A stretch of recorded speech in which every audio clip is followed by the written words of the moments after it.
Welcome to Flow with Arman Asadi. Welcome, my beautiful people. I have an exceptional conversation to share with you today because I have an exceptional guest in the virtual house. The one and only, the wise and brilliant John Assaraf. Yes, that John Assaraf, the founder and CEO of NeuroGym, the New York Times bestselling author, and your favorite guy from the movie The Secret, the consciousness shifting movie that changed the world forever.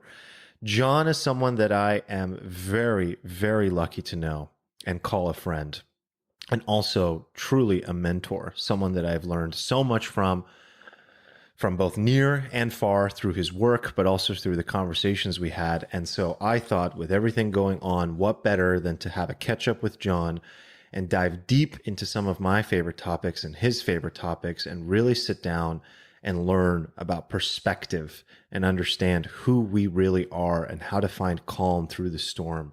This is a very deep discussion. This is a very sobering time in all of our lives. And John has just such a beautiful perspective to share. And so I am really, really excited to share this conversation with you. And I feel so uplifted and inspired after having had this conversation. As I said, we dive deep into some really fun topics. We go right into really the state of the world today. We go into really understanding what we're facing here as a species and as individuals, and that balance of wanting individual freedom, but also having moral and social obligations and responsibilities to the people around us. And how does one actually manage that? And there's so much wisdom in John's approach to these topics that just really left me with a sense of awe. And speaking of awe, man, this guy, John, you just have such a incredible, beautiful perspective to share, and that ability to just step outside of the personal identification with our lives and the problems that we individually face and maintain that macro level awareness is such a gift, which really led us also to talking about surrender in this conversation as an important pillar of life and an important seat and position to operate from.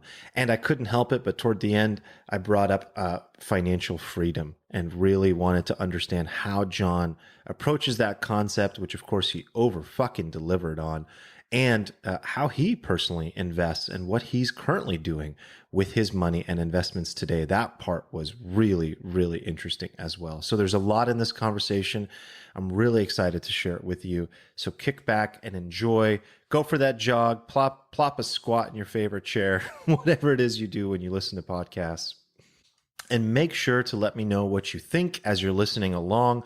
I would love to hear your thoughts. I would love to know what your favorite segments of this episode are, what you want more of. Just shoot me a text directly at 619-825-2595. This is the best way to get in touch with me directly. I would say pretty much the fastest way to get in touch with me. Instagram direct messages are up there as well, but text goes right to my phone. And I'd love to chat with you and hear what you think about the episode. Also, this service that I use in order to do the texting, people are asking me about it more and more because this is what I'm doing. I'm telling people text me all the time. So the service that I use, for those of you that are curious, is called Superphone. Community is another company that I've talked to. So far, based on the feature set, I really prefer Superphone. I think it's way more user-friendly, and they're further ahead in terms of what they offer. Plus, Community only reaches out to certain people. I had a conversation with them, but it's not something that everybody can sign up for. So I wanted to use the one that I can really not just use, but also test as a resource for others. Superphone is something that anybody can sign up for, and it's not just for influencers or people, with a huge audience. It really is the new email, and that's the way that I would view it. So whether you're a freelancer or consultant or entrepreneur, or you have your own company, building that text message list is super, super important. If you want more information about Superphone, just text me #Superphone at that number that I mentioned, and it'll automatically send you a special link to get access to this awesome service. I highly, highly recommend it. This is not paid. This is just a service that I absolutely love and want to share with you. So With that said, without further ado, the wise, the brilliant, the hilarious John Assaraf. Thanks for making the time, John. I really appreciate it. Yeah, I mean, the last time we talked, I remember we kind of had that one-on-one at that mastermind, and I just am fascinated by the way your mind works. I just loved our conversations around neuroscience and you said one thing to me about values that I want to bring up too, that actually like really shifted something for me, even though the word values comes up 1,000 times in life, but it was just the way that you talked about your journey of, having been obsessed with work and so many things. But I guess I'm just curious to start off, like what's been on your mind lately? Where have you been focused with everything going on? Great question. I've been doing a lot of reflecting on that. In the last several months, I've been self quarantined since March, sometime in March, early March, one of the early people to quarantine. And I did a lot of research on the coronavirus early, just to understand. I didn't know the impact of it, the how viral it was going to be, how deadly it was going to be, and so I've just been very, very cautious. And so I've been highly focused on my own health and immunity and well-being, and my wife's. As we talked earlier, my wife had 3 major surgeries last year, so her immune system was low. My mother-in-law, who's 80, is vulnerable as well. So we've just been hyper cautious, and so we've been practicing social distancing and just trying to understand. Everything changed. Everything changed very, very quickly, and so I've been hyper aware of people's fear. I've been hyper aware of people's uncertainty. I've been hyper aware, with the 40 plus million jobs lost. 100 countries have applied for international monetary funding.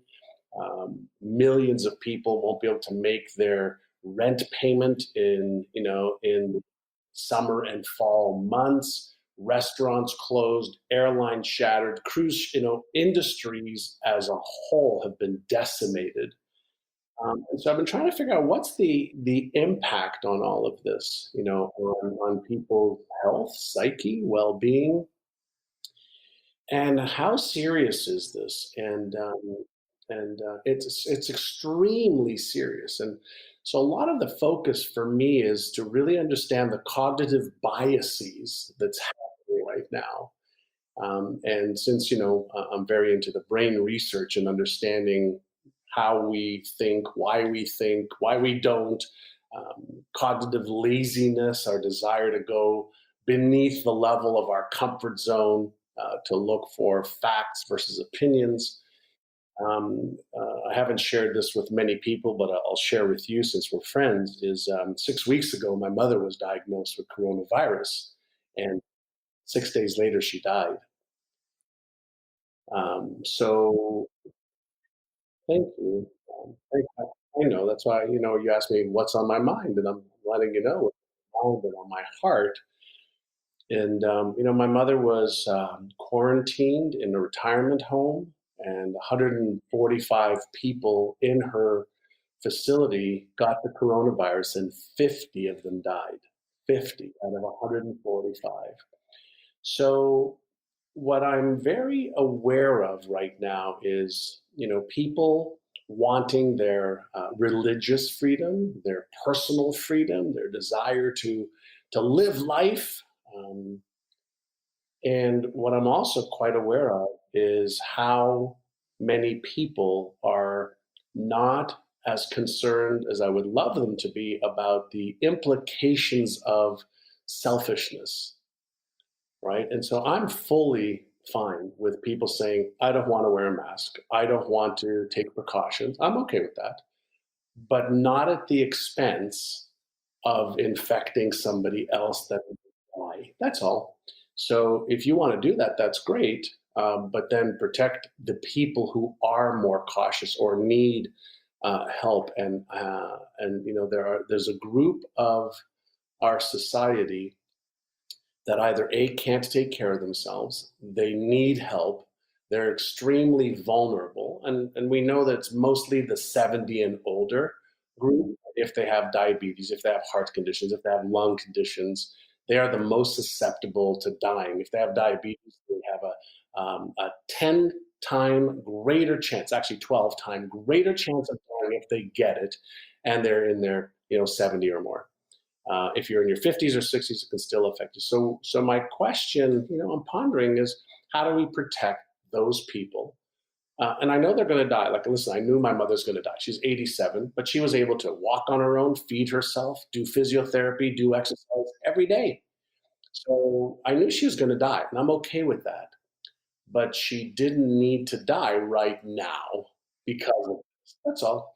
So, how do we balance this personal freedom with social and moral responsibility? That's all. So, and then we have Black Lives Matter. Now we have all of these converging responsibilities. A recession, a Black Lives Matter, um, coronavirus, massive jobs and businesses being affected. Extremely sobering time. It's not a time that we can be asleep at the wheel in any way whatsoever, it seems. Yeah, I mean, being ignorant and mentally lazy to think through this, to feel feelings that you may not want to feel, is really an opportunity for us to become more aware, more caring, more giving, more loving, more empathetic, more compassionate, um, to each other, because we are in this together, whether we like it or not. When I breathe in, I'm breathing a bit of you in me. When I breathe out, you're breathing a bit of me into you. And as much as you can't see it, we know that that's what's happening. My actions, what I do and what I don't do matter. I mean, it does matter. And so a lot of that's been my reflections for the last 4 months, and asking, how can I be in a state of awareness and sharing, without judgment, blame, shame, guilt, or justification. Yeah, yeah. And I think that we all are probably, to some degree, every person is asking themselves that question if they have raised themselves to the point where they have the self-awareness to even ask that question of beyond themselves, what is going on here. And I know it's not necessarily your arena, but I'm curious if you have, you mentioned something really important, this concept of, the responsibility, the freedom that we desire Mhm. in balance with the responsibility to others, the society around us. Do you have any thoughts on policy when it comes to things like this? I'm curious if you've spent time thinking about that, or if you even. I have, and if you think about, why do we have speed limits on the highway? Like, why don't we just say to people, drive as fast as you want? Right? Why do we have a limit for the amount of alcohol, that is safe to consume? Why do we have, certain limits? Um, if you want to drink and get shit faced at home, nobody gives a shit as long as you're not Right. belligerent to your neighbors. But if you're going to be in public where you could negatively affect other people, we have some respectful guidances, right? And if you Hmm. don't meet those respectfully thought of guidances, because we have proven that they are very damaging if you don't abide by them, to Hmm. yourself maybe, but to others more. I think we should, when we have, socially and morally responsible guidance, laws, whatever we want to call them, then I think there has to be consequences. And so if you don't want to wear a mask Yeah. at home, for example, great, don't wear one at home. I don't wear one at home. But as soon as I'm in a public area, where other people are in close proximity to me, I think it's Hmm. morally and socially responsible for me to take care of other people. And it would be appreciated if they decided to take care of me also. So we had each other's back. Um, and So how do we do that? Like, how do we do that? How do we respect our own wants and needs and freedoms and desires and respect that of others? That's all. You know what the problem is, that as far as I can tell, the issue often comes down to empathy. The moment that a person has personally experienced the issue and the trauma, their mind completely shifts. For example, I remember the first time in my life when I really experienced someone close to me becoming ill.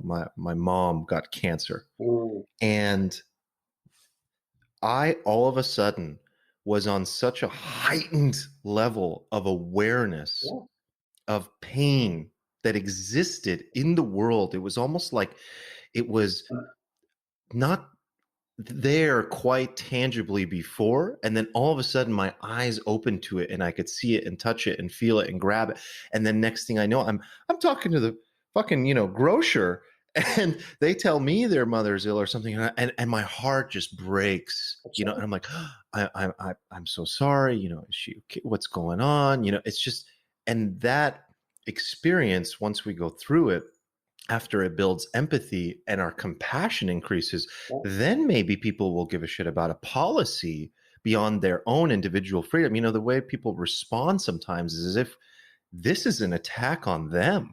Right. And that's their belief system. You talk about, empathy and compassion. So in the weeks, for example, leading to my mother's death, I was watching the news and I saw one specific family in New York when everything was blowing up there that lost six family members. Six, not one, not two, six within a month. And they were talking about their experience. And then here I was, talking to my mother with her oxygen mask on in the hospital while the nurse was holding an iPad in front of her so she could see me and my brother and my sister on a Thursday afternoon, the fifth day after she contracted coronavirus. And we're telling her how much we love her. And then I called my children and got them to join, and my brother and sister called their children to join, because we knew that this may be the last time we Wow. talked to my mother. And it turned out that that Thursday was the last I love you that I can give to my mother, because she died 8 hours later. And my children said goodbye to their grandmother, not in the goodbye grandma, but we love you, we love you, we love you, we love you. My sister, my brother, and I said goodbye. And then 2 days later, we did a virtual funeral for my mother. So I had to say I love you and goodbye to my mother by mobile phone. Wow. I had to do a virtual funeral where my nephew and my sister were in Montreal. I couldn't even fly to my mother's funeral. And six people that we didn't know that were wearing garments to protect themselves, were carrying my mother's casket instead of me and my brother, and put my mother's casket into the ground while I was watching her funeral off of a mobile phone. And then, the prayer ceremonies that we do in our culture afterwards was all done by, Zoom. And it's like it's surreal, right? To have this grief and not be able to do Unbelievable. things normally. And fortunately, Hug and cry and oh, be there for one another, and, I mean, just, so we couldn't, my brother lives here, my sister lives in Montreal. So the point, that you mentioned that I want to expand upon is yeah. being in like watching these families on TV. It's like I felt like, you got to be kidding me. That's horrific. And then it was me going through it. And so my level of empathy and compassion, not wanting the people that I see being, hard headed in their beliefs, Yeah. thinking it won't happen to me. And if it does, so be it. They're not able to fully emotionalize what that really means to them Mm. and their siblings and their spouses and the significant others to watch somebody drown, in this disease, in this virus, and what it does to Mm. their lungs, it is just mind and life altering when they can't breathe and they're drowning Wow. in the inability basically to get enough oxygen into their lungs, and it's like choking and drowning at the same time. Wow. So the people that are out there that say, I don't give a fuck about myself, I'm like, okay, I mean, that's your life. Do that for Mhm. you. But what about your children? What about your spouse? What about your friends? What about your neighbors? What about, the people that are in your environment? Do you not care about them, or you do Mhm. care about them, but you just can't understand the depth of the pain that you may be inflicting unknowingly to other Hmm. people. So I've just been in a lot of contemplation, and the one thing I know is, and I learned this from being in the personal development industry for many years now, and that Yeah. is to get out of the convincing business. Oh, that's gold. Right? And Yeah. I don't mind talking about it and sharing my Yeah. experience and my thoughts, but I'm not going to say, anybody, you should do this. No, here's Mhm. the information. You do. You're an adult. You can make decisions and argue for or against it. And I have friends on both sides of the aisle, very smart people as well. And I go, great. Here's my experience. And I hope that you don't have to go through this, and that you don't somehow Mhm. unintentionally um, cause somebody else to that is close to you. Well said. Very well said. These are incredibly unpredictable and uncertain times, as you said. Do you personally remember anything like this where you felt this level of um, unknown around, or not even the future is always unknown, but instability in the present moment, where within the hour, the next day, something could, apocalyptic level change, that I feel we're experiencing, which is a way of just saying it's almost like the world is revealing itself to us. Mhm. Um, do you remember a time like this? Not in my lifetime, but I imagine if you've lived through World War I or World War II, Hmm. that would have probably been the last real threat to Hmm. humanity or life. Or if you lived through Chernobyl, right, and you were in that Yeah. specific part of the world. Right now, we are biologically wired through millions of years of evolution to enter a hyper state of awareness when there's real threat at the And this feels like a very real threat. So for well, a lot of people, it, that heightened level of fear and anxiety is it is a real. feels uncontrollable. There's an unseen, invisible virus that's a predator. The Yes. predator could be on your countertop. It could be the grocery store clerk. It could be the gas station that you walk into. It could be it could be anything. It could be, like in my case, my mother-in-law who's 80, who went to her. She's a flamenco instructor and she owns a studio. Went to the Wow. studio just to get the mail, and she comes back and she could get it, or I can get it. Yeah. You've got this real predator, at bay, and not only is this real predator there, this real predator can kill you. So the threat is actually real. And Yes. so our brain is on high, high, high alert for who, what, when, how, this may affect me.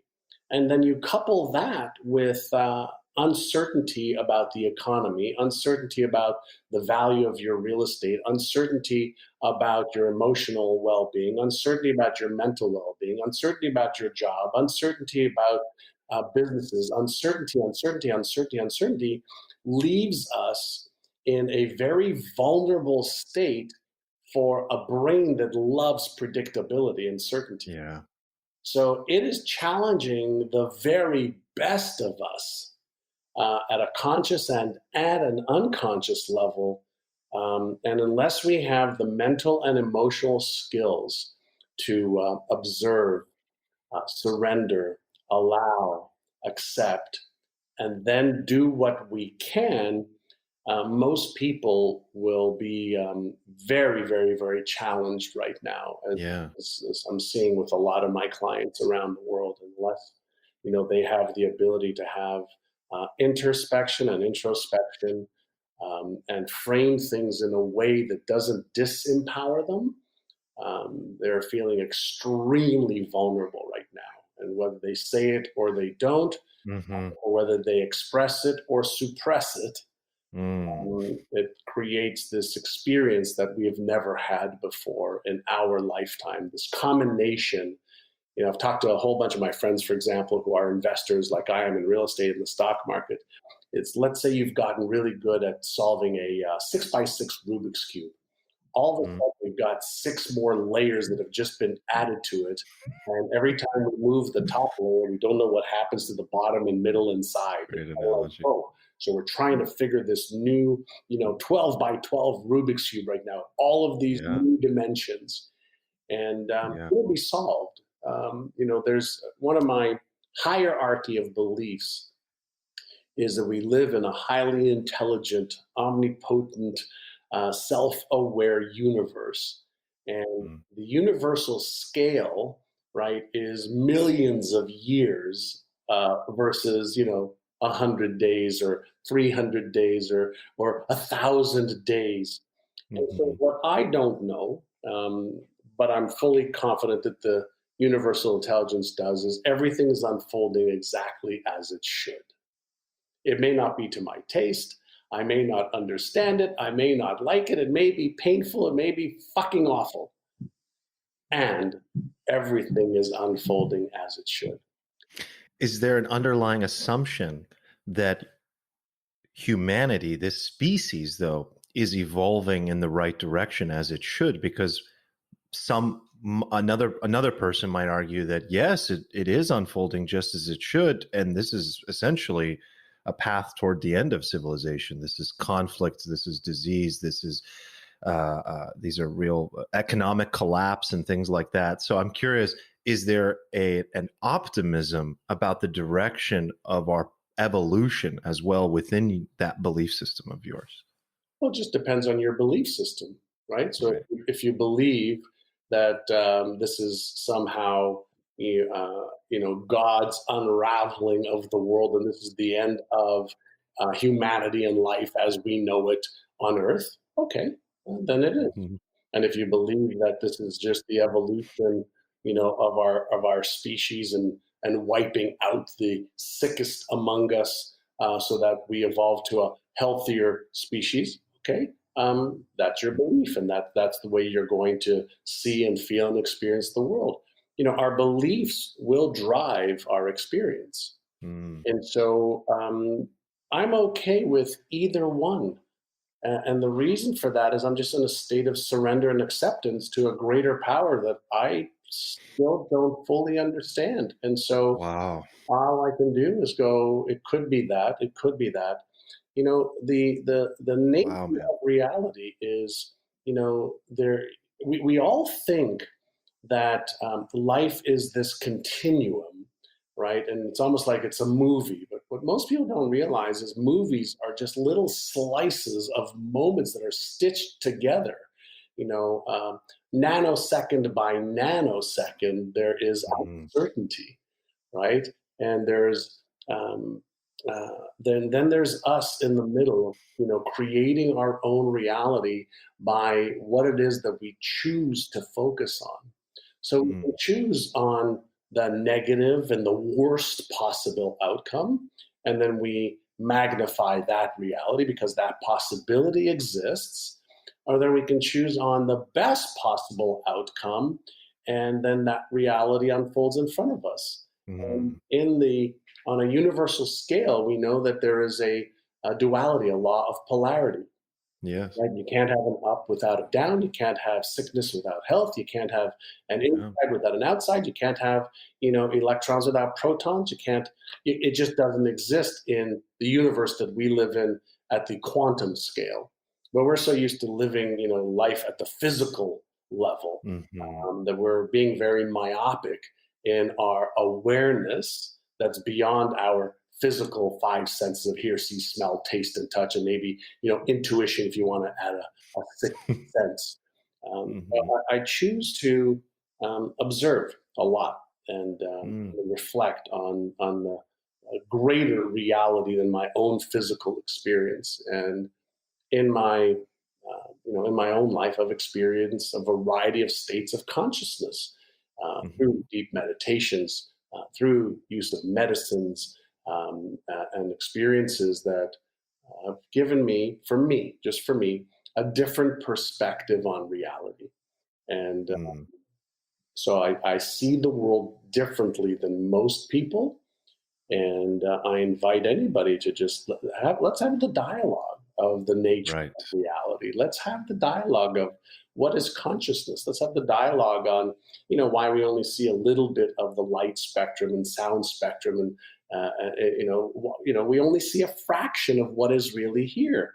And so the question is, can we learn? Can we explore to discover more? And if you think about it, we have Hmm. telescopes to look out into the cosmos. We have Yeah. microscopes to look deep into the nucleus of an atom. Hmm. And why not expand our own awareness around what's really going on? Am I Hmm. willing to let go of my beliefs long enough to see your beliefs, to understand how you believe what you believe, why you believe what you believe. And I often say to my dear friends, show me how you feel that. Don't tell me, Interesting. show me so that I can see it through your kaleidoscope. You know, Hmm. so let me expand my awareness. Wow, that's beautiful. It is. It's so easy to get lost in arguments of logic uh, that are just filled with cognitive biases. So Yeah, it's just show me is such a better way of representing. I'd like to experience show me what so that you feel. listen, if I and I do, and I believe that let me give you an analogy. Is if we went down to the beach, to the ocean, down the street, and we took Hmm. a bucket of the ocean water, and we took it, let's say, 5,000 miles inland when there's no ocean. If I was to analyze what was in the bucket of ocean water, I'd analyze, obviously the elements of what's in the ocean. And that would be the exact same elements as if I was at the ocean, right? So if I took a sample of the ocean, it would be the exact same elements of what's in the ocean. So my belief is that whatever it is that created you and me and the plants and the trees and the animals and the oceans and the stars and the moon and the planets and everything in our universe and the multiverse, if there are some, is within me, which means it's also within you. And since my brain is, $1 trillion genius biocomputer, and so is yours, and your experiences and interpretation and beliefs and values and everything that you are makes up everything that I am. Mm. When I can add more of you into me and me into you, I realize Mm. we are really just one with a different view and a different experience. So Mm. I seek to understand more, to Yes. to see and experience the world like you do, so that I can understand me better and I can understand you better. And the more I do that, the more I know we are one with a 7.8 billion different Hmm. experiences and fractals of information that are all correct. Yeah. Yeah. And it's not like they're wrong. If you have a belief, it's not a wrong belief. It's Hmm. a belief that you've developed somehow. And And so I respect that belief. I may not agree with it. I may not want to adopt it, but I want to see it. I want to know it. I want to feel it and understand it. And I want to do it in a way, as much as I can. This is the hard part, without judgment, right? Mhm. Without blame, without shame or guilt or justification. And that's the practice. That's the practice, right? Because if Yeah. Y- John, I had this thing at a young age for some reason that I still can't quite put words to, where I sort of got it that because of the zip code I was born in, because of the parents I had, because of the school that I went to, because of the emotions that I developed, because of the way my personality was shaped, because of the food that I ate, and the list continues, I developed a set of beliefs, a personality, and an attitude, correct. a disposition toward feeling a certain way about any given topic. And for some reason, I got it that if all I did was become somebody else, if I literally transported my soul into your body and your experiences, I would think and behave exactly as you do. And so, in other words, I am you. That's right. And I've often wondered how to, well, you just explained it in in an incredibly profound way, but I've often wondered how to share the importance of that and make it practical to help people understand that everything you're fighting for means nothing. It's just what is natural to you based on the experiences you have and the research that you've done and the place that you were born and so on and so on and so on.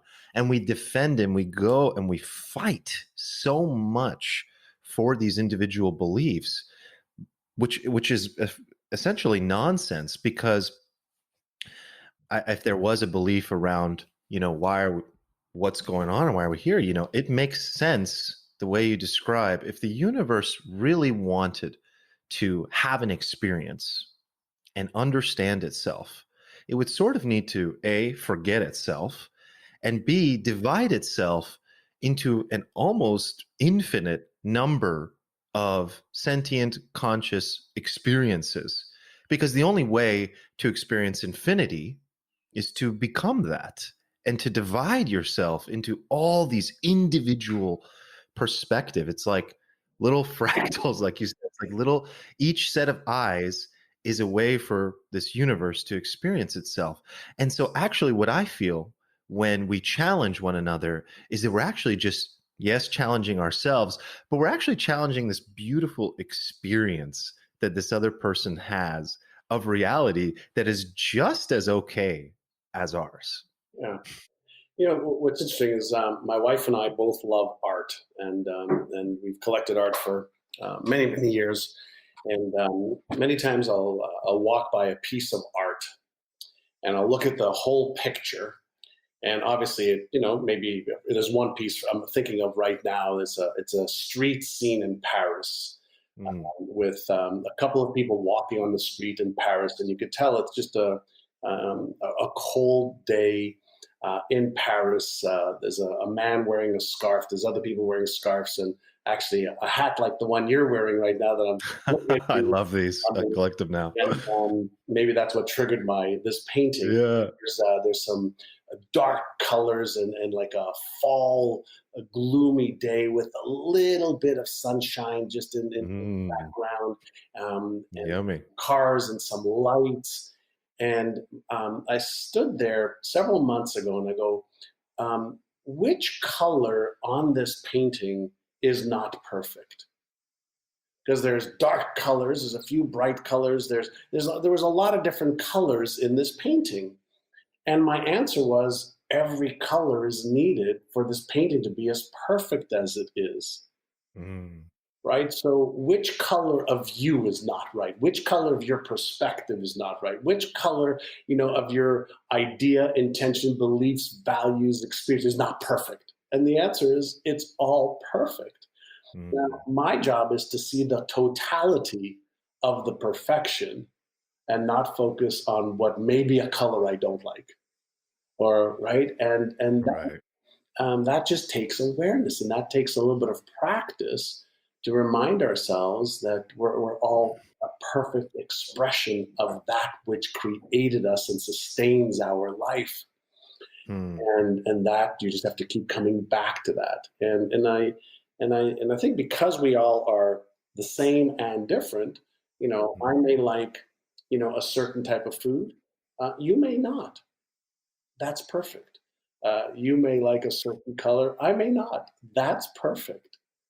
But I think there's another element to this, and that is Hmm. we all feel at times, I hope, this time when we all come together.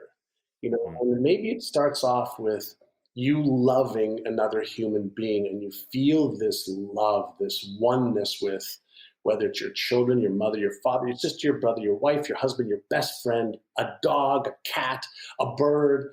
You just feel this infinite connection to a plant, a flower, a rose, an orchid, something, and you just feel this perfection for just this moment. Hmm. That is something that we all want to protect, that sanctity of that oneness with that thing or universe. You look up at the stars or the Hmm. planets, and you just go, oh, wow, like, wow. When I think about how do I protect that love, that kindness, that compassion, that respect, that love for another human being, it's because of that wow and that feeling of Hmm. oneness versus the feeling of separateness. Hmm. And so when I ask people to respect that oneness and have your own freedoms, my question is, how do we do that together? Like, I want to respect everything that you're about and the Right. freedoms without violating your your freedoms and space and choices and decisions.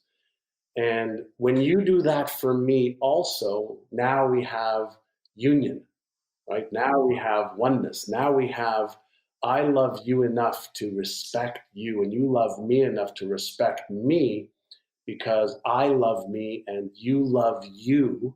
Hmm. And now there's wholeness and oneness.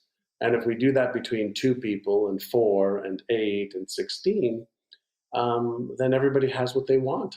Is Hmm. not only do they feel loved, but they give love, which gives them purpose, which gives them meaning, which gives them everything they're looking for anyway. Hmm. So there's there's time that we need to reflect, and time that we need to ask some deeper questions. And and here's the challenge. We have different levels of awareness. We have different levels of states of consciousness. We have different levels of insecurity and security. We have different Yeah. levels of power that we want or not want. We have different levels of everything. It's a very, very complex game. And but there's also a very, very, very simple solution, and it goes back to love. It really goes back to this one constant thing: love for oneself, love Hmm. for life, like really Love experience. life for life, which leads to love for everyone and everything. That's the killer app. Right? That's the killer app. Can it be that easy? Yeah. Hmm. Albert Einstein took a very complex equation, right? Energy equals mass times the speed of light squared. Well, what the fuck does that mean? Right? It's very, very complex. And they just said E equals MC squared. And the killer app is love. It's just love. Um, and so, and Hmm. because it's so easy, it's so hard. Yeah. And do you believe that it ultimately comes down to each individual expressing it in the way that they would like to experience it, and that one becoming two and four and eight and 16. Yeah, Yeah. yeah, absolutely. And that's Yeah. what I think. Listen, um, some of the best ways that we learn is through contrast frames. Right. Right. So, you mentioned earlier when your mother got cancer, you all of a sudden became hyper aware of her health, your health, her Yeah. life. Will she live? Will she die? Oh my God, like this is real. Yeah. So, experience is the best teacher. Right? Hmm. Experience is the best teacher. And unfortunately, the universe gives us the test first and then the lesson. Hmm. Right. So here's the Yeah. here Yeah. Go here. through. The way I've been looking at it is like, well, here you go. Let's go through hell together and see if this is where you'd like to stay.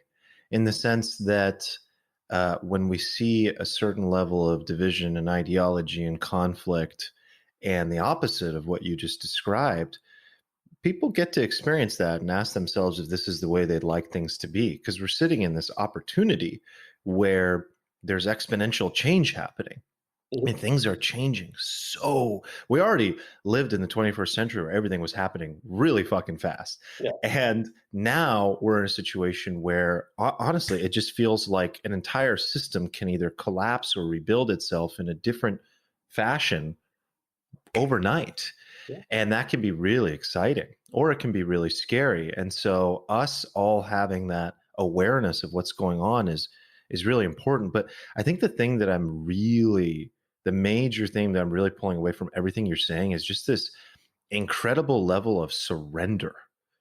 Mhm. Everything you're surrendering the state of being, you're surrendering to the events in your environment, you're even surrendering to what another person might say or believe. Did this develop more recently, or would you say you've always kind of maintained this approach? 40 years of evolution, right? And there's two things that you perked into my Mm, consciousness as you were talking. Um, uh, One is, imagine some of the biggest waves in the world, right? There are people who go out there and die because they try to surf these waves, and there's people who have the ride of their lives because they learn how to surf these waves. The wave that we're experiencing right now is a tsunami, right? mhm, And fighting it is impossible, right? And so, a lot of what I've been teaching my clients and students all over the world right now is a skill that is unsurpassed. And if you see my hat that I'm wearing right now, I got yeah, this Galapagos on. It says "Evolve or Become Extinct." mhm, And becoming a world class adaptationist mm, is what we're being given the opportunity to become right now, right? mhm, So, adapt or die. When I was in the Galapagos, we retraced some of Darwin's trails on the Beagle, and I was reading his wow, autobiography.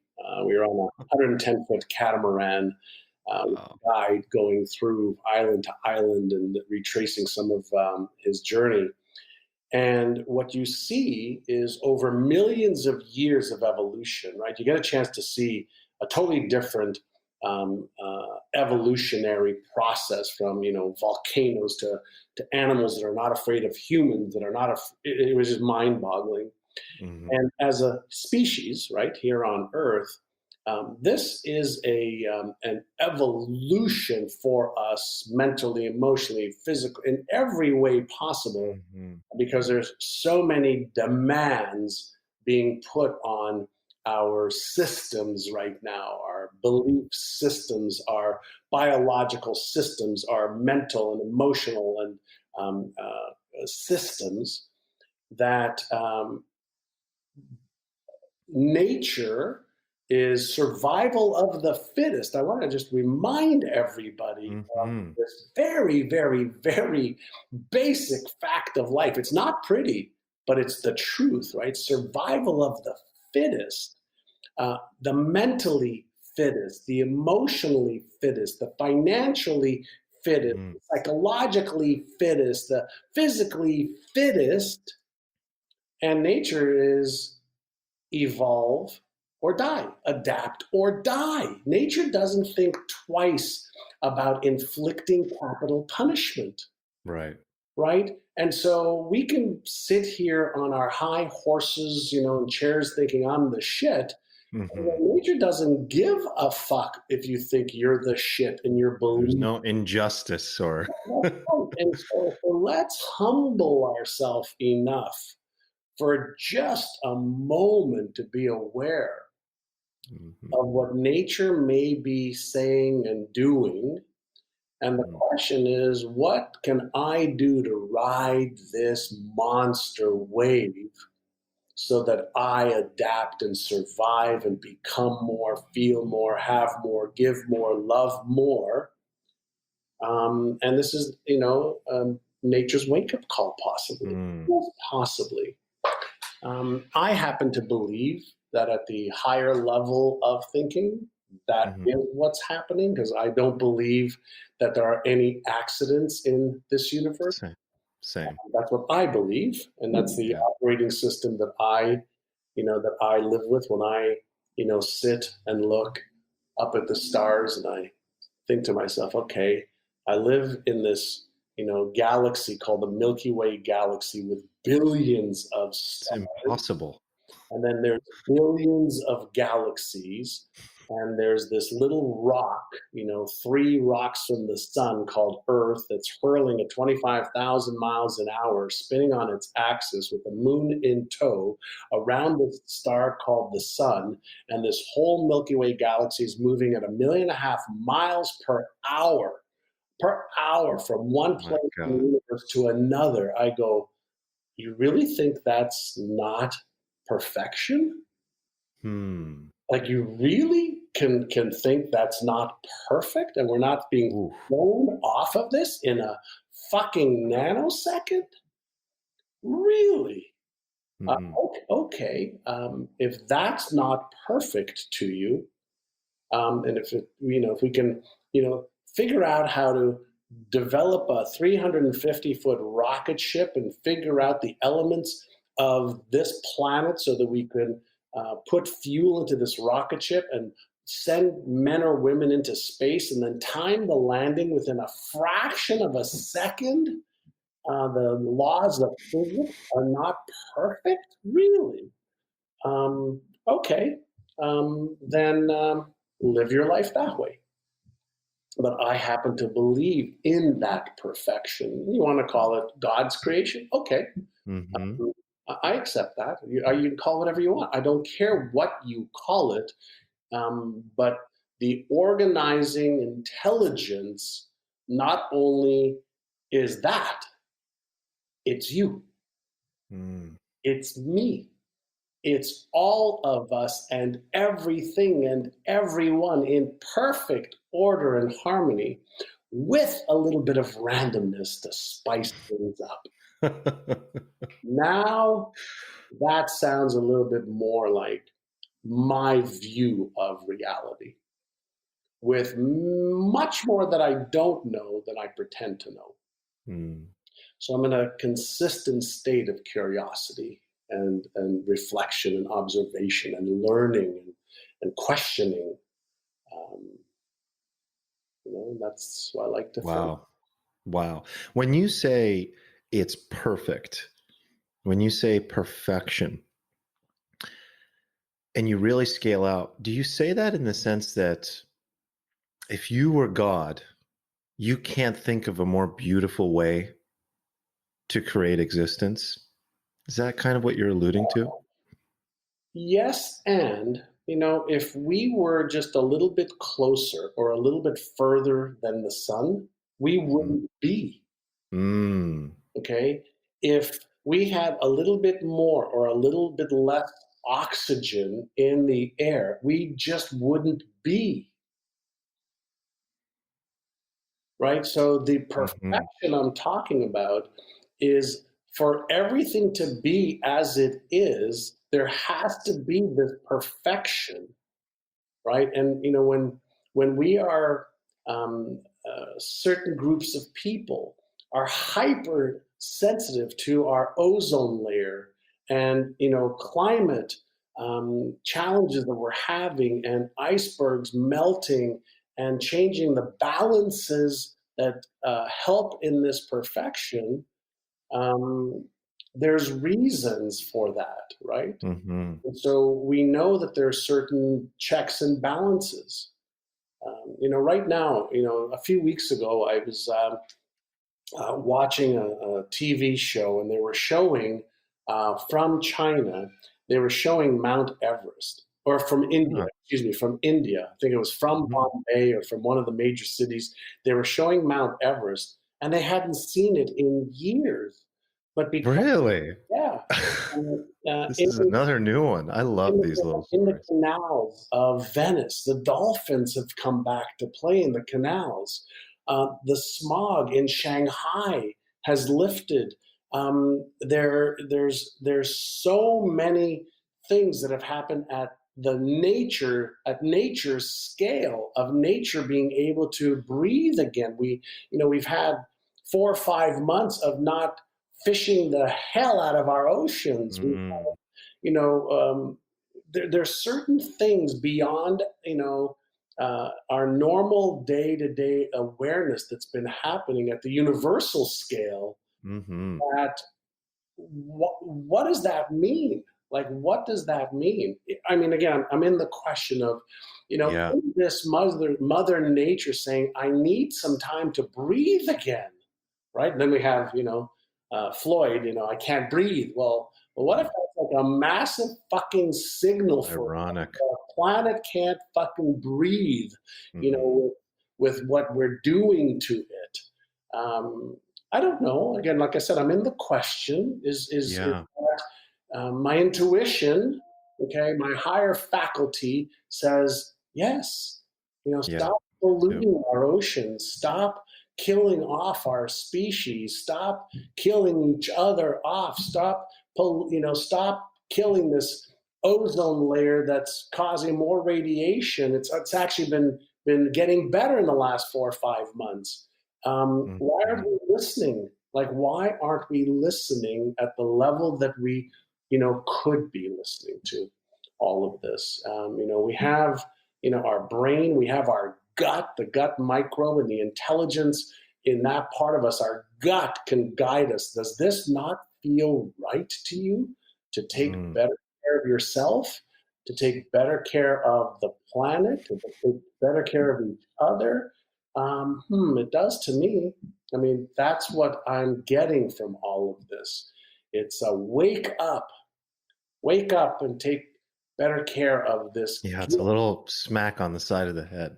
Yeah, Yeah. and what I've discovered for myself is nature will give us lessons or tests. If we don't pass the test, we Mm. get a bigger, greater lesson. So you get a little tap on the shoulder, you get a little slap on the face, you get a little 2x4 across the head, and if you still don't pay attention, okay, the lessons get a little bit harder and a little bit tougher. And it does So, come back to adapt or die. adapt, Yeah. As well. adjust, or die. Yeah. Yeah.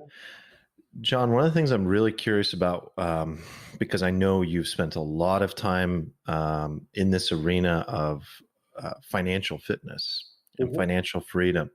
And obviously, you've been extremely successful and you've created a life for yourself that is just a beautiful reality. I mean, you live by the ocean now. Mhm. And I know a lot of people, there's different levels of this, right? Some people are on the, I just need to survive right now. For those that are really, let's just say someone more like where I'm at. I am someone who wants a certain level of financial freedom in that I know that that requires a certain level of discipline, and I know that there are many different vehicles and many different buckets that people can use, whether that be index funds in the stock market, whether that be apartment complexes and passive real estate. I mean, there's just so many different opportunities. So I'm curious, what has been your main vehicle and path? Like, what does your overall portfolio look like? And Sure. what adjustments have you made? Like, Are you moving into cash? Are you making any adjustments? Are you going are you going actually harder, or or waiting for a window? I'm curious what some of those adjustments are. Sure. So let me start you off with the first part of what you said, Hmm. and that is around the inner game. Let's talk about the inner game of money and wealth first, then we can talk about the strategical stuff. Hmm. Um, so would you and anybody who's listening agree that on planet Earth, let's just keep it to planet Earth right now, there's more than enough money. There's incredible wealth, whether it's in gold, money, Bitcoin, buildings, commodities, business valuations, products. There's trillions and trillions and trillions and trillions of dollars, right? Mm-hmm. So, would it be safe to create a group assumption right now of everybody listening that there is more than enough money out there? Absolutely. Right. So, if there's more than enough money out there, then the question is, why don't you have more of it? I'm not talking about you, but as a person listening, why don't I have more of it? Mm-hmm. And in all of the research that I have done and participate with my students, is there's only a few things that prevent you from actually having more of it. So let's talk about number one. The number one is not in order, but number one is if I have limiting beliefs, Mm-hmm. then the limiting beliefs are going to prevent me from having more of it. So I may have limiting beliefs like, well, I'm not smart enough to have more. I'm not worthy enough to have more. I don't have the knowledge or the skills to have more. Um, there's not enough for everybody. There's just enough for everybody, right? So I can have some limiting beliefs, and those limiting beliefs are going to create my experience, my perspectives, and will drive my behaviors. Is that Mm-hmm. something we can agree on? Yeah, I'm not smart enough. I, don't have the right mentors. Everybody has a certain Right. level of limiting That's beliefs. limiting beliefs. One, two. Let's say uh, somebody is a millionaire already or a multimillionaire, and let's say he loses all of his money right now. Mm-hmm. Mm-hmm. And Which then is a real fear. which is Yeah. no fear, but let's say somebody who's earned their millions, and Right. I'm gonna make sure we talk about somebody who's earned it. They have Mm-hmm. learned the skills, the knowledge, the strategies, the tactics. Let's say they lose their money. Let's say they're 40 years old, they have plenty of time. What do you think the chances are that they'll make millions again?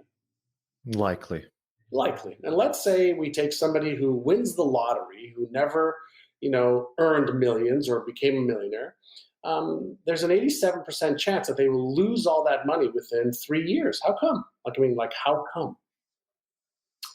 And the answer is because of their self image. So a millionaire's self image says, this is how I see myself, therefore I will get back to that. And they do everything possible to get back to that. Somebody who earns or wins the money doesn't have the self image of a millionaire. And our brain will make sure that your outside world of results matches your internal self image. And it's Mm. like a thermostat. So you get rid of the money until you've reached the calibration of your self image. Now Mm. we have limiting beliefs, and now we have self image. Um, Number three is going to be your money story, right? So the whole story and relationship you have around money, around how much you're worth, how much you can make, how much you can afford, your whole money story determines not only what you earn, but how you manage your money, how you invest your money, how you protect your money. That is a money story that we have that we've learned that drives our behaviors and everything else. And then we have our habits, Mm-hmm. right? So people who make and manage and invest have made it a habit of making, managing, and investing wisely. And Mm-hmm. people who don't have the right habits, keep repeating how they earn money, how they manage or don't manage money, and how they invest to protect their wealth. And so before I even share what to do, you've got to get the inner game right first. Yeah. Otherwise, you just start over from scratch over and over again. Sabotage. Now, when we work on the inner game and the outer game, okay, so now let's talk about the outer game. So there are 5 pillars to the outer game. So pillar number 1 is earning. And so we've already established that there's more than enough money out there. Do you have the skill to earn 10,000 a year, 100,000 a year, a million a year, 10 million a year, 100 million a year, or a billion a year? That's a skill. Then, do you have the skill of managing, $10,000, $100,000, $1 million, $10 million, $1 billion? That's a skill. Do you have the skill of investing in the stock market? And let's say you're an investor. Okay, there's actually, when we talk about the word of investing, there's 3 categories people will fit into. There's investors who learn how to invest, whether it's in commodities, in a business, in the stock market, in real estate, doesn't matter. There's a skill that you learn. You can learn the skill at the kindergarten level, high school level, grade school level, university, or the pro level. Every level requires a deeper and wider understanding. So if you're investing, are you really an investor, or are you a speculator or a gambler? Which one are you? Which one are you? There's 3 categories. Which one are you? Investors are very, very skilled. Speculators are a combination of gambling a little bit and investing because they have some information and they have hunches that they're willing to bet on. Gamblers are the ones who go to Las Vegas and make Las Vegas, happen. They hope and pray that luck, okay, that they're at the right place at the right time, and they feel lucky, and they're the ones that make all of the speculators and investors rich. So if you want to make money, then you have to upgrade your knowledge and skills so that over time you can consistently and predictably win. Now, investors lose money, but they also know how to protect the downside. They know how to rebound. They know how to allocate certain percentages of their assets so that if they lose a percentage of it, they have more firing power to get back in the game, okay, because they understand that all patterns repeat themselves. Right? So we have, in the market, bear market, bull market, 7 years, 11 years, which leads us to today.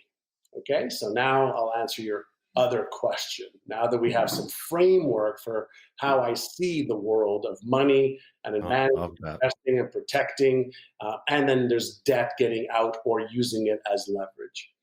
So now we have this 11-year bubble or 11-year cycle.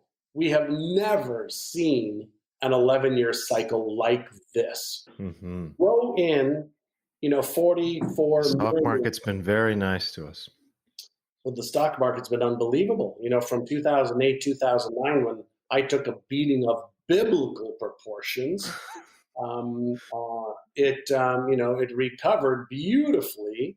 And most of us made our money back and then some, but it took freaking 10, 11 years to recover. And then we've got these freaking highs and lows and valuations beyond control. We've got governments lifting up economies, and a lot of investors are out of the market right now, including me. I have been in cash for over a year, just waiting, watching, and seeing because I don't know. And so I am looking. As in, you're no longer making deposits, or your portfolio has shifted? My portfolio has shifted into very, very, very low risk investments, and mostly cash. Just wealth preservation. Just right now, I'm in don't fuck it up mode. Yeah. I, Yeah. I don't want to take the next 10 years to To recover. recover. It's taken me 10 years to recover and get ahead again of that game. I'm looking for making sure I've got enough capital to live the lifestyle that I live, at least until 100 for myself, my wife, and my family. Um, and and the charities that we support. Hmm. But right now, I'm talking to my friends who are deep in real estate, whether it's commercial, industrial, or residential, Hmm. and almost all of them, without exception, are waiting. Right now, Hmm. they are just Yeah. sitting and waiting. They are, in many cases, raising money because they know what's going to come down the pipe. They Yeah. know the top down pressure. Mortgage companies have given people the opportunity not to pay their mortgages. Rent as well. Rent, Same thing. mortgages. Landlords can't kick out tenants. Right. Um, um, And then unemployment's about to run out. So Unemployment's about to run out. Even if they delay it again and give you more yeah, unemployment, they're just kicking the that's can it. down the street. Landlords have allowed businesses not to pay them. The businesses, going into the coronavirus, the average business, small business owner, the average had 16 days worth of cash available. Yep. 16 days worth of cash available. And so we haven't seen the full effect of what's happened because we've put a band-aid on and kicked the can down the road. So all of that is for me to say, I'm uncertain. I'm not confident, and I'm uncertain. So I'm just waiting. I'm just using self-discipline and what I call is self-regulation. I'm Hmm. regulating my emotions. I'm regulating what I'm anticipating. I'm regulating making decisions that are based on emotions, and all of my investment are based in logic. And right now, Mm. it's extremely illogical what's happening out there. Right now, It doesn't add up. Yeah. it just doesn't add up. So I don't know the rules of the game right now. Mm. Well, since I don't know the rules of this new You game, can't be an informed investor. Yeah. correct, and then I'm either speculating or Speculating. right, Fuck. and I'm not That's I'm good. not a, I'm not a speculator anymore. I used to be, Yeah. Yeah. and again, I don't mind. Once I see a pattern and a trend that actually lasts more than a day or two or a week or two, then I'll be more comfortable. Right? But when there's uncertainty, at the International Monetary Fund level, in Hmm. what's happening in different countries, what's happening in businesses, what's happening with layoffs, what's happening in travel and restaurant, and in, I mean, when so much uncertainty is happening and the stock market goes up by 700 one day, goes down by 1500 the next day, goes up by 800 the next day, has a streak for 5 days, and then has it down, it's like, okay, it's too unpredictable. It's too random. And I don't invest in randomness. I want to invest Hmm. in predictability. And I can't predict right now, so I'm just watching. Like I'm watching, and I don't have a fear of missing out. I don't Hmm. allow FOMO to control my thinking because that's an emotion. And so I don't invest emotionally. I invest logically. That's the nature of an investor. Gamblers invest emotionally. Speculators, a little bit of both, as I mentioned before. Right. So, first, determine who you are. Which one are you? Are you an investor, a speculator, or a gambler? Then, what are your philosophies? And then act accordingly. Amazing. Yeah, to me, speculation is like throwing a percent or two in Bitcoin and seeing what happens there. And anything outside of that just seems illogical. But that's been something that I thought was very interesting to do quite a while back, and a little Yeah, bit more now, just because it's a nice little speculation. But yeah, and outside of that, nothing makes sense. yeah, and listen, both of my sons at 23 and 25, they have their own investment portfolio that I help Hmm. with, and they've been dabbling a little bit here and a little bit there, Hmm. and so they're both in cash right now. because Nice. they've made some money, they lost some money, made some money, lost some money, made some money, lost some money in the last 4 or 5 months. They're like, Dad, Yeah. this is fucking crazy. I said, yes, sweetheart, that's what I tell you. I don't mind you doing a little speculating, but don't gamble because then you're going to lose because you're going to try to Hmm. time the market. And what's interesting is when they were younger, for any of you that are listening that have children, when they were younger, I started buying stocks for them in companies that they actually liked, That's awesome. whether it was Disney because they liked Disneyland, or any of the gaming companies because they liked games. I Yeah. wanted them to feel what it was like to own a piece of something that they really liked. And so they got an interest in investing when they were young. And Best gift. we were able to look at, what makes this company good or bad type of thing. And Hmm. so now, they're looking at earnings,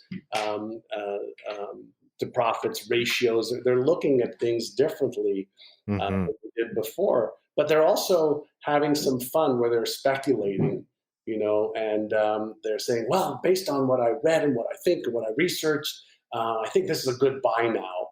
And I said, great, so try it. Go experience with a little bit of money. Oh, So yeah. a little bit of money, take $500, $1,000, $2,000, and play with it. And it's been really fun to watch. Now, the reason I say this is they're in their 20s, right? Um, Hmm. I'm approaching 60, and And in the so best shape of your life, by the way, man. You're absolutely ripped. and so I'm at a stage right now where I don't need to gamble or speculate. Like Right. I don't need the emotional high or low of how well is my portfolio doing. Did I make an extra 2% or 5% or 25%? Just I don't need it. Yeah.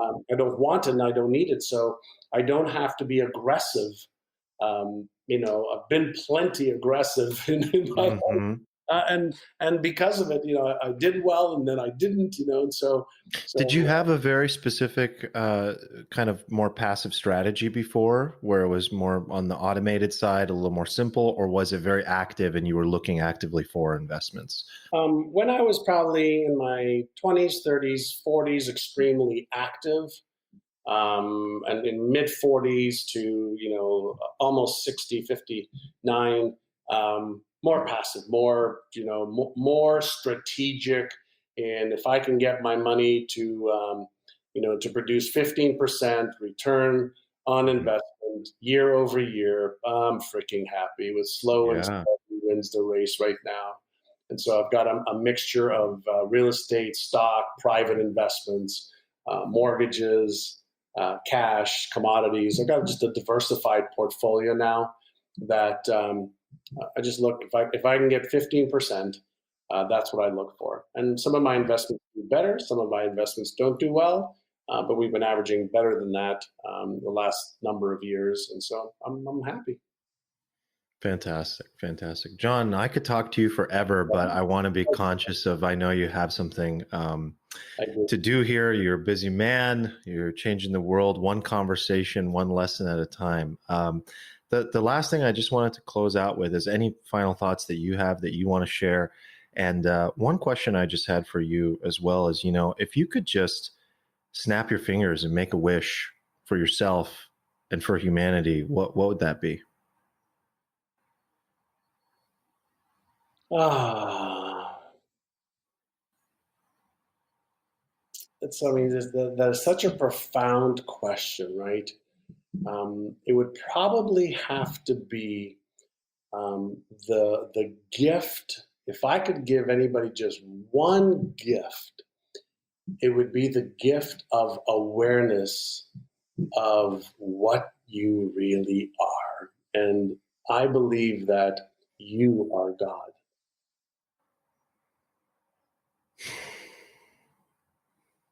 That's amazing. And some people think that's pretty arrogant. And I absolutely love and, it. and I believe I am God, but in the context of not ego, in Hmm. the context of the share that I gave earlier of if you take a bucket of ocean water and you take it 5,000 miles or 500,000 miles away from the ocean, Aren't you that? So if you believe in God and a higher power and an intelligence, and I don't mean God in a religious sense, but I mean Kingly, God, yeah. creation, the creator, the sustainer of everything and everyone, if that is what created us, regardless of how, doesn't that mean that that is who we are? Or an expression of that? If I can give everybody that as a gift, to recognize that in a humble and most respectful way, oh my, that would be so beautiful. It's perfect. That's perfect. Thank you so much, John. I have such a blast chatting with you. Right? Me I too. hope to continue to just deepen this friendship, relationship. It means a lot to me. I've Thank learned you. so much from you. I really Thank appreciate you and everything that you're doing you. for the world, Thank you. truly, from the bottom of my heart. Thank you. Hope you have a wonderful, wonderful day and weekend. Thanks. You too, my friend. Appreciate you. There it is, my conversation with John Assaraf. What a beautiful ending to that conversation. Couldn't have walked away from that feeling any better, any lighter, any more in awe of the fact that we exist at all in the first place. Speaking of existing, I would love for you to check out episode number 10, called The Miracle of Life. I think it'll really resonate after hearing this conversation with John.